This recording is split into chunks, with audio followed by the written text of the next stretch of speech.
اب میں آپ کو یاد دلاتا ہوں، کچھ لوگوں کے علم میں ہوگا، جب فرسٹ ورلڈ وار ہو رہی تھی 1914 سے جو شروع ہوئی تھی 1918 تک، لارڈ جارج تھا اس وقت وزیر اعظم انگلستان کا. اس نے ہاؤس آف کامنز کے اندر قرآن کا نسخہ لہرایا اور کہا جب تک یہ کتاب دنیا میں ہے دنیا میں امن نہیں ہو سکتا. یہی آج پورا مغرب کہہ رہا ہے. امریکیوں نے نصاب کی کتابوں سے جہاد اور قتال کی آیتیں نکلوا دی، سعودی عرب میں نکلوا دی، ہمارے ہاں نکل رہی ہیں.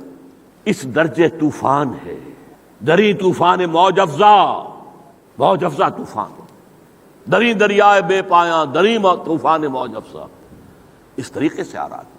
بہرحال سوچئے آپ، بھائی فرض کیجئے کسی شخص نے بے حرمتی کر دی تھی قرآن کی، نیوز ویک نے کیوں چھاپا؟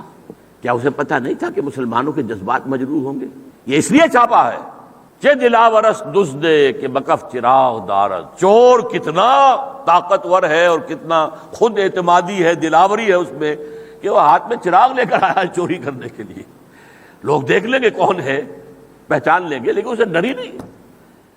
میں زبان سے نہیں کہنا چاہتا کہ فلش میں بہایا جا رہا ہو قرآن مجید کہ یہ کوئی ایک واقعہ نہیں ہے، ایسے بے شمار واقعات ہوئے. کیوں بیان کر رہے ہیں؟ چھپاتے کیوں نہیں ہیں؟